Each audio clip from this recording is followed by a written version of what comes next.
Cabin attendants, all doors in flight. Good afternoon, everybody. Welcome to Java on mobile devices. My name is Kuenneth. I'm working for a small German consulting company. We are specializing in enterprise applications. We used to build them in Java, but technology is shifting rapidly these days, so I guess our focus will change too.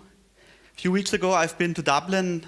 One girl from Dublin said, are you a German? You have quite a heavy accent, so if I'm speaking too fast or if you are not able to understand what I'm trying to say, just please raise your hand. I try to speak slower and more elaborate.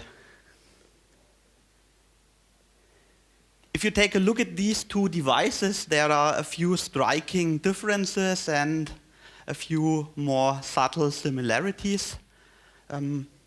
The first difference is when the device was released.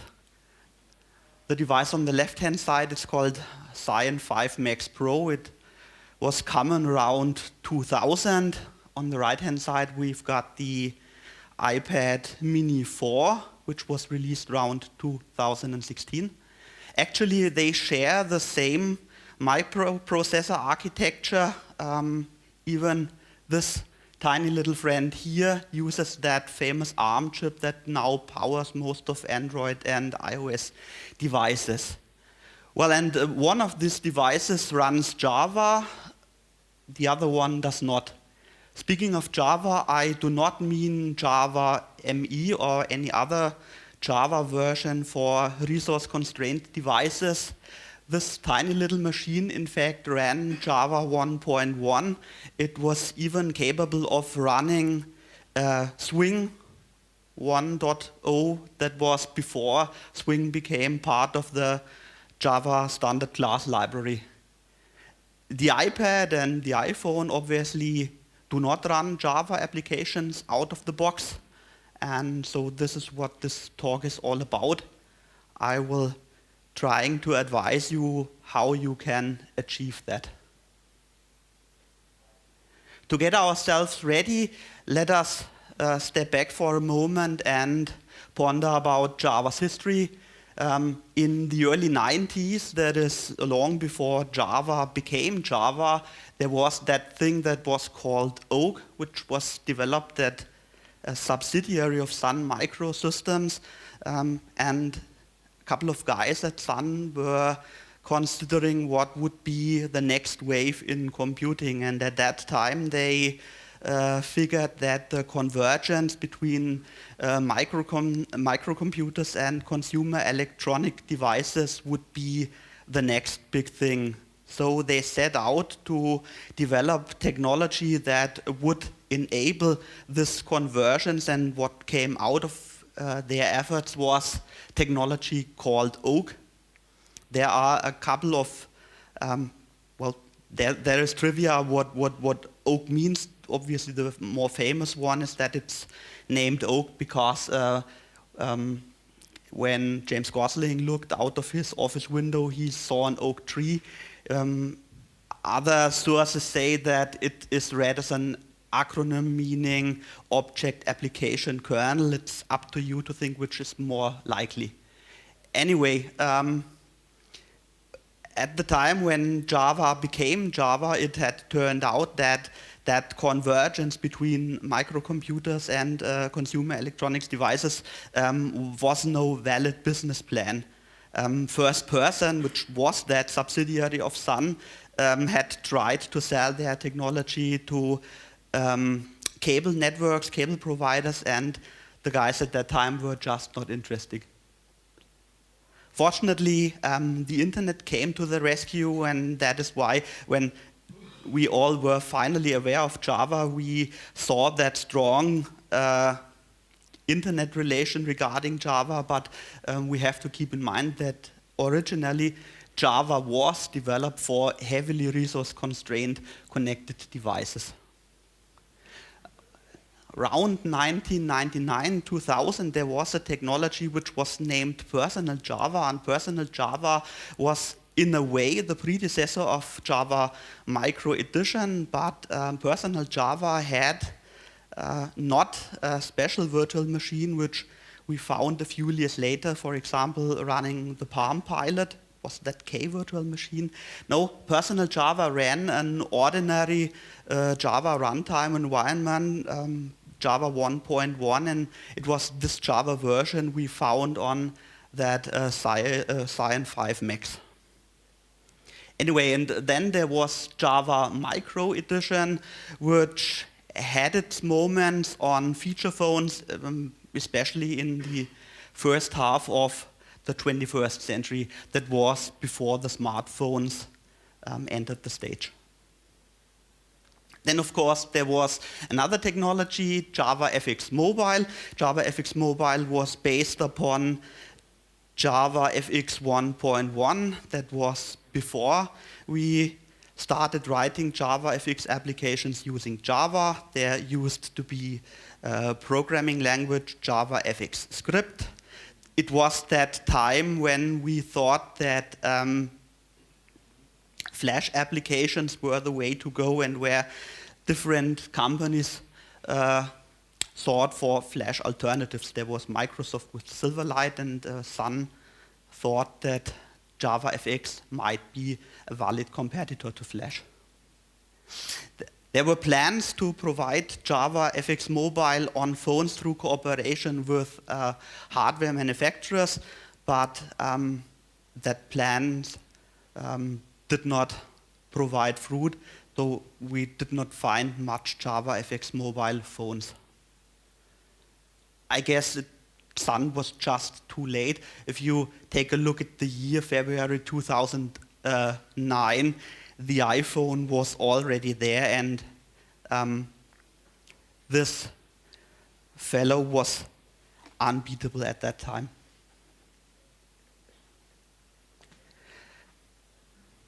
This led to Java on the mobile becoming on decline. There is a famous quote from Steve Jobs in spring of 2007. He said, "Java is not worth building into the phone. Nobody uses Java anymore. It's this heavyweight ball and chain." Now, of course, we can argue that Java is still there and Java is on mobile devices and Steve Jobs is not. But he has a valid point to make. If we take a look at Java on the client, if we take a look at how Java is perceived on the ordinary, on the classic PC, then we have to say Java has quite a bad reputation, and the end user that have no background in programming try to avoid installing the Java runtime whenever possible. So there certainly is a valid point in the cynic remark of Steve Jobs. Anyway, when it became apparent that the iPhone would be the new shooting star, Sun tried to join that bandwagon. They announced that Java Mobile Edition would become available on the iPhone, but that did not materialize, and we have to say that with the decline of the feature phone and with the rise of the smartphone, the relevance of Java ME started fading. As of today, there is no official Java version or official Java distribution on iOS.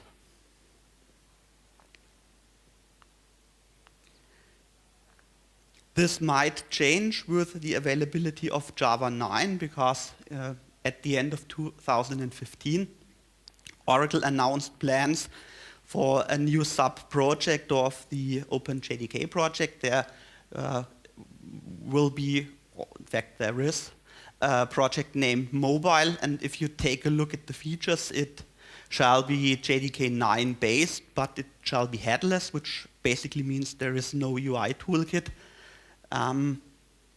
It shall run on x64 and ARM64 processors.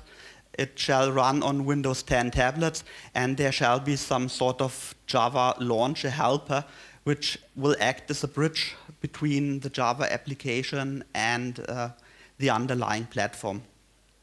So this effectively means that there will be no standalone installation archive, but that sort of mobile Java probably will be bundled with the mobile application. If this is a good or a bad thing depends on the point of view. As I said, standalone Java on the classic desktop has a rather bad reputation, so one might argue that if the end user does not know that your application is developed using Java, this might be a good idea. So we have to see what comes out of this. Now I've talked quite a bit about mobile Java history, but right now I haven't said why we should consider writing our native applications in Java anyway. Of course, Java is still king, which means Java is still the most used programming language. So speaking of knowledge, there is an incredible amount of knowledge being available. And of course, there is also an incredible amount of source code that is actively developed. So why not use that knowledge? Why not build upon existing skills? And one other important point is that if you write native applications for the Android platform, you write your applications using Java anyway, so why content yourself with half of the cake if you can have the complete cake? What I mean here is that effectively iOS and Android make up the mobile platform. So if you manage to cover them both, you more or less cover the whole ecosystems that are available. If you intend to write applications using Java, in fact, you have quite a lot of options. Here is a list. These solutions act upon quite a couple of assumptions. To put it other way, using that solutions depend on quite a few questions you might ask yourself. So which parts of Java am I going to use? Am I going to use the full stack, that is the programming language, the compiler, the virtual machine, accompanying class libraries, or is it sufficient for me to use pieces of the cake? What target artifact shall be produced? That means, do I want to have a native application, or is it sufficient to have a mobile web application? Another question you can ask yourself is what runtime environment is needed. I'm going to talk about that in a little more detail later. And before I go into detail regarding two of that solutions, let me briefly mention the other ones, just to give you an idea how broad the choice you have actually is. The first project, it's called J2Objective-C. This is a solution, an open source project maintained by Google, and Google is heavily using that project for themselves because they have quite a lot of applications that are available on Android and on iOS, and the Java code base for these Google applications is quite big, so Google felt the need to port their Java applications to iOS with minimal effort. And what J2Objective-C does is compiles, it transpiles Java source code to Objective-C, which is then fed into the ordinary Apple toolchain. There are no concepts regarding user interface, so you can take the business logic of your Java applications, but you have to build the user interface from scratch using core, using native Apple technologies. This, by the way, applies to the Multios engine as well, and we are going to see Multios engine in much greater detail in the course of this talk. Gluon Mobile is another very interesting project. We'll tackle this in detail in this talk too. There are two forks of a project which was named RoboVM. I'm going to talk about RoboVM in a couple of seconds. These solutions all help us building native applications. DukeScript, on the other hand, and ADF Mobile or Mobile Application Framework, in a sense, help you build web-based applications. The Oracle solutions, that is RDF Mobile and Mobile Application Frameworks, have a quite heavyweight client container that needs to be deployed on the client machine. But I'm not going into much more detail. JUniversal is, in a friendly way, strange fellow. It compiles Java source code to C#, and this project is maintained by a Microsoft fellow. Why not convert Java to C#? The advantages of building truly native applications with respect to mobile web applications is that they can easily be distributed in the app stores. You have quite a deep integration into the target platform, and at least partly you can have native user interfaces. As I said, we'll see that in much greater detail in a couple of minutes. If it is positive or negative that the end user does not know that you have written your application using Java technology is up to you. I briefly mentioned RoboVM. As you can see, this project is no longer maintained. It has been discontinued a couple of months ago, but it set the stage for quite a handful of other solutions. RoboVM was developed by a Swedish company with the same name around 2013. Its goal was to provide native iOS and Android applications with native user interface.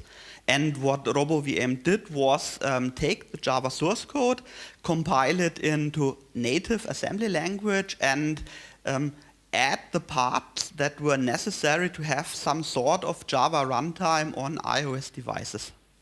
This was important because there was a time when Apple forbid developers to use any other technology than Objective-C, and it would not have been possible to have a standalone runtime, distributed that, and make your apps run with it. So the approach of RoboVM was that the guys at Apple did not see that the application that was submitted to the App Store was in fact on the source level a Java application, because in the end it was a native application consisting of ARM64 machine code. The story of RoboVM is interesting because this company was bought by Xamarin, which was quite a big player in the Microsoft ecosystem. The idea of Xamarin was quite the same. It was building native Android and iOS applications using C#. And what Xamarin did is they bought RoboVM, and a few months later, Xamarin itself was bought by Microsoft, and what had to happen, of course, did happen. Microsoft announced that RoboVM would be wound down, so RoboVM is no longer active. Not because that technology was not successful, but it was a business decision that stems from the takeover of Xamarin by Microsoft. Now, one of the solutions I'm discussing in greater detail, it's called Gluon. Gluon is a commercial product by a Belgian company called Gluon HQ, but it is backed by an open source project called JavaFX Ports.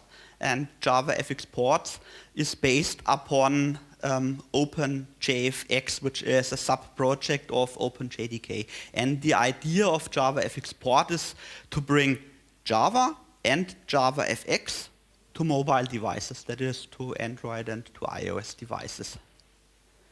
And Gluon, or to be more precise, Gluon Mobile, is just the commercial sibling which gives you commercial support regarding the tool stack. The user interface of applications built upon Gluon are written using JavaFX. We'll see that in a second. Right now, what we can download at the moment regarding Gluon Mobile is based upon RoboVM. And that's why I've been introducing you to RoboVM, even though that product itself is discontinued. But currently, Gluon relies on RoboVM, but Gluon HQ has announced that they will be switching to some technology which they call Gluon VM, which shall be Java 9 based. There is not much information available about that Gluon VM technology right now, but I think it is safe to assume that Gluon VM will be based upon that mobile project I mentioned a couple of minutes earlier. The second fellow we will see in detail is called Multios Engine. Multios Engine originally was developed by Intel. There was a technology preview available for almost 9 months, and during summer, Intel released Multios Engine into the public. There is now an open source project which is maintained by a company named Migerian. And Migerian is responsible for further developing that open source project. And by open source, I mean it's truly open. You can get all the sources from GitHub, and you can go quite deep into the stack to what Multios Engine does.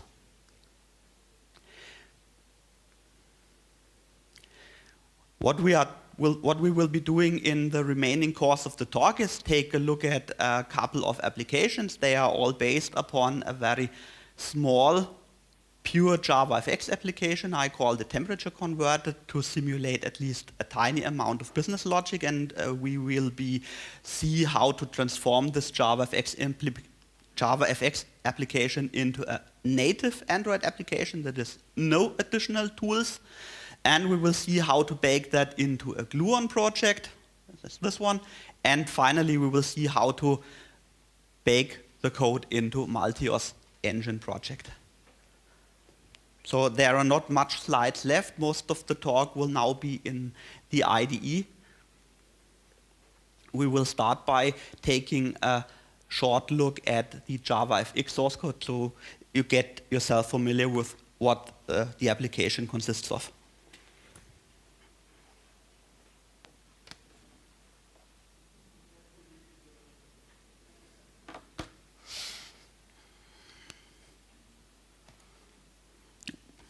Nope, sorry for that.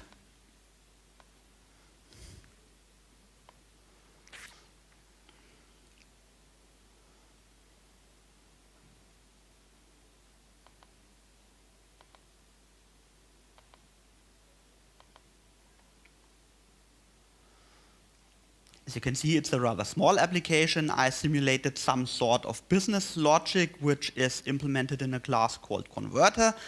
We have a very small model. I'm going into the sources in a couple of seconds.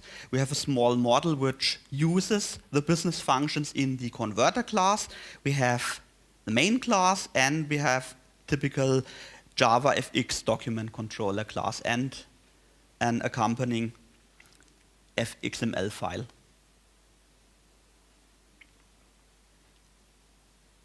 Just to take a short look at the fxml file, this is ordinary JavaFX with no additional bells and whistles.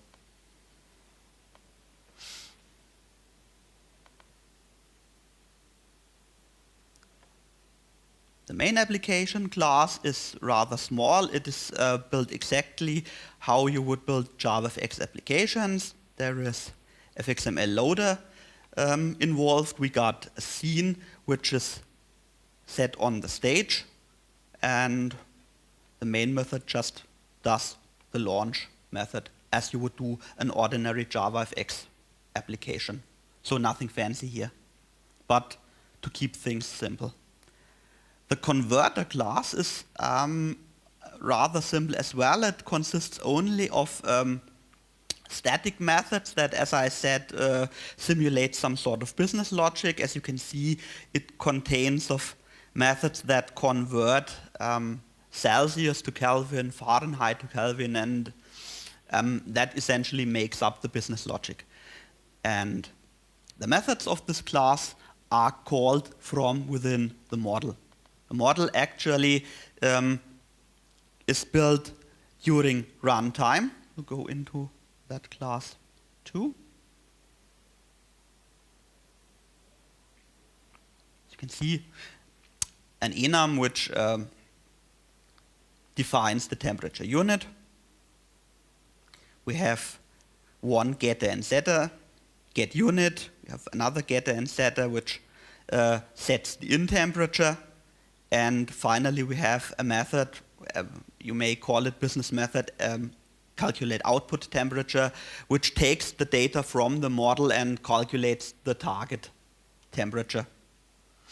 And the controller classes of the implementations act using this model. So whichever technology we use, we can reuse the converter class and we can reuse the model class, but what we have to do is re-implement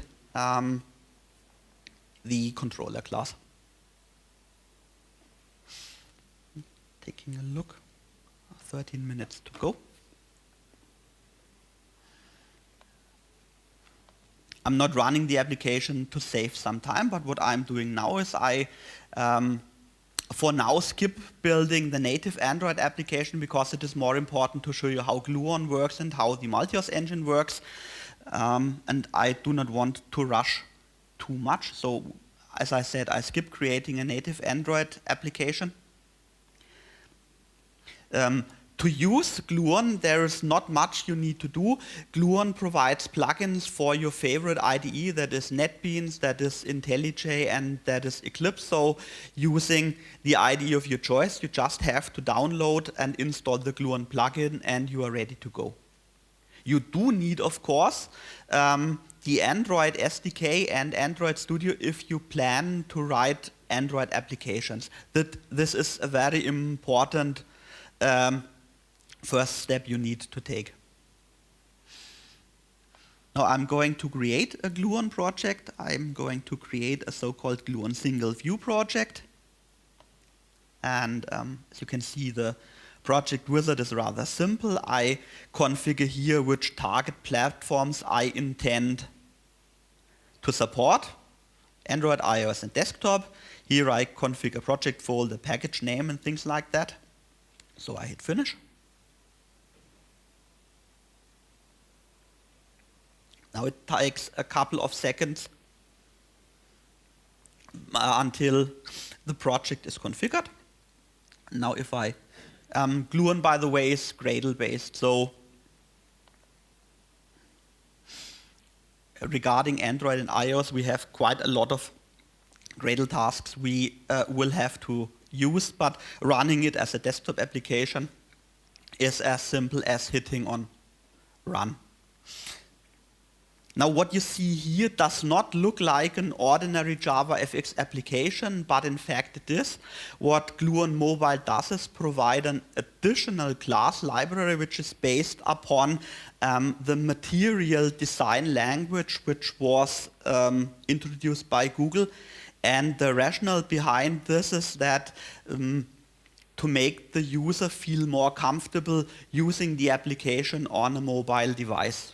Because material design has gained widespread acceptance on Android, and the hope is that it will gain acceptance on iOS as well. So the cultural gap for the end user shall be less shocking than seeing ordinary JavaFX controls. But you do not have to use them. I'm going to demonstrate that. Because what I'm doing right now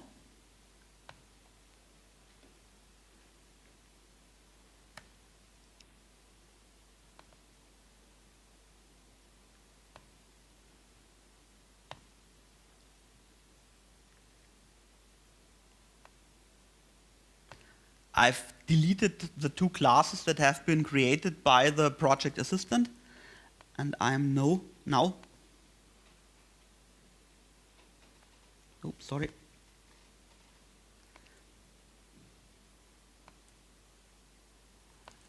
I'm copying my Java sources from the JavaFX project to the new Gluon project.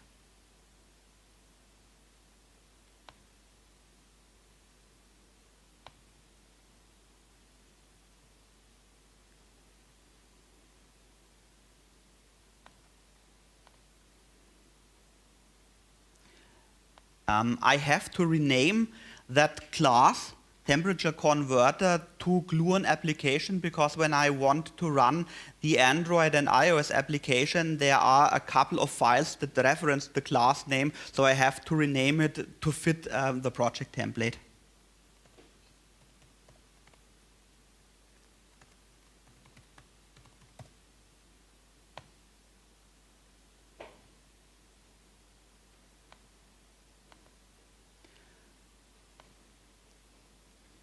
There are two more files I need to copy. It's the fxml file and it's the string.properties file.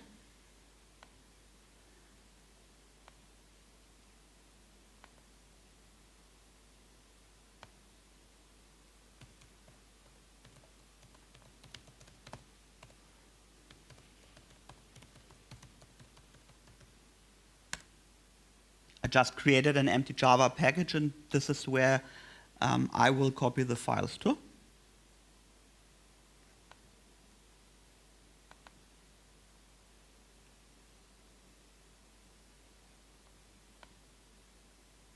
Actually, it hasn't done that.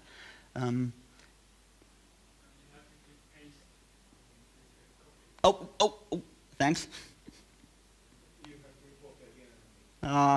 As time is running out, what I'm doing now is I'm cheating. I am opening the project that I already prepared. Let me go back to the slides. As you can see, all the samples are available on GitHub, so if you are interested, you can take an in-depth look into my samples just by cloning that GitHub repository.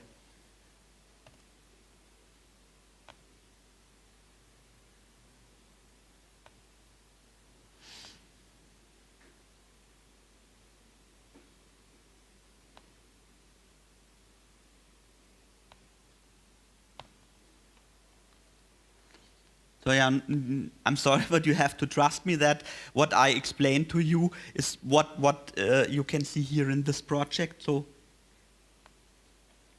you can see here are the two files that I intended to copy.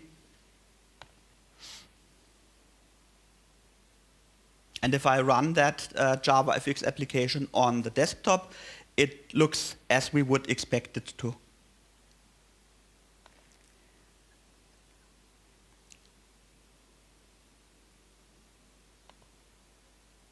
What I'm doing now, I am launching this Gluon application on a simulated iOS device. This will take a couple of minutes because when you run that application for the first time, quite a lot of classes need to be compiled. This is how RoboVM works. It takes a look at all the classes the application needs to consist of. That is the JavaFX classes that need to be bundled with the application. That is, of course, the source code of your application and all the utilities classes that are needed by some sort of Java runtime. And all these classes are compiled into native machine code and packaged to an ordinary iOS application. Of course, these files are cached, so when you do a build for the second time, those cached classes, of course, are reused.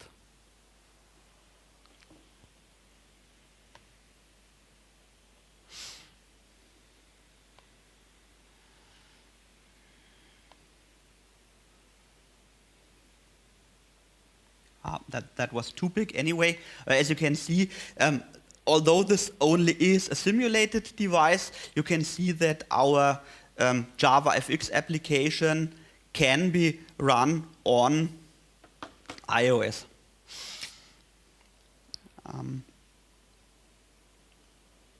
I'm not going to show you how to run it on Android because time is, the end of the talk is approaching real fast. So I'm now switching to the second candidate, to Multios Engine, to get you an idea how this works. Multios Engine also relies on an IDE. It originally had to be used with Android Studio during the technology preview, but now as it has been open sourced, you can use it with IntelliJ and Eclipse as well. So I'm quitting NetBeans and now I'm starting Android Studio. And the first step is, if you want to build an iOS application using Multios Engine, you need to create an ordinary Android project. Now this may sound strange, but the idea or the rationale behind this is that you are supposed to target both platforms anyway. So if you write a Java application for iOS, they assume that you want to have it on Android as well, so it makes sense to start with Android. What I'm doing here, this is native Android development. This is the ordinary project assistant that any Android developer is using when he's starting developing an Android app.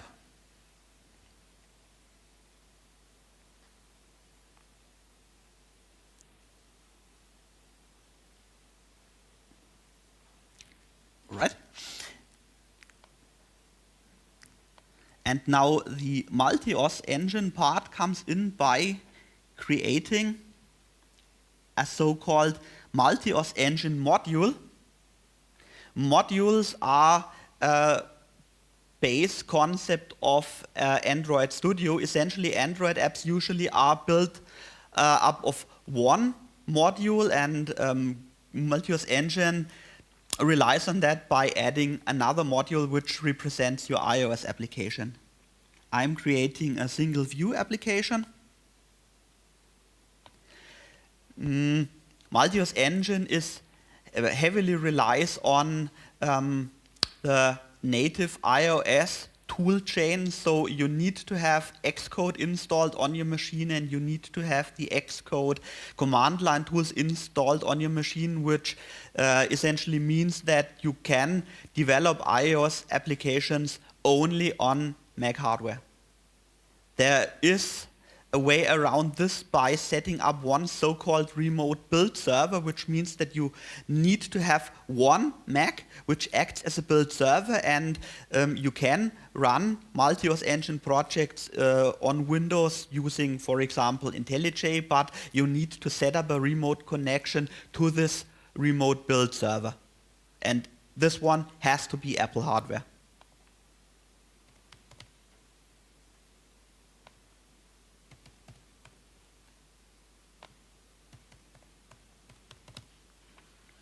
Here I'm setting up that iOS module.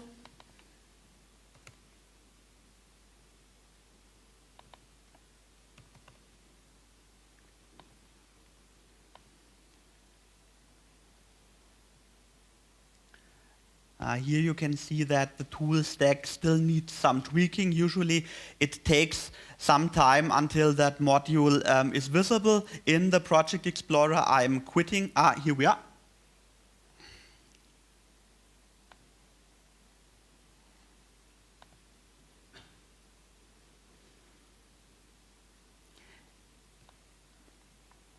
We are going into the source code in a couple of seconds, but I'm trying to run the applications to give you an idea how this will look like.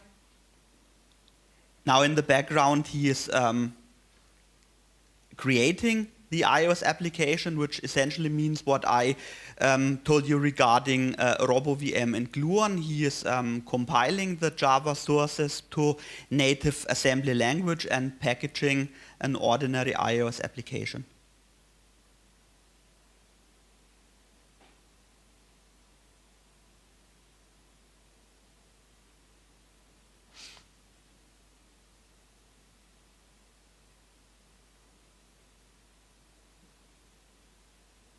And the important point here is that Multios engine relies on native user interfaces, which means that you do not use JavaFX to create your user interface, but you use the native tool stack that is Xcode and the so-called interface builder to create so-called storyboard files and to build the user interface using this. And for me as a Java developer, that was quite awkward. It took me quite an amount of time to get myself acquainted with this technology.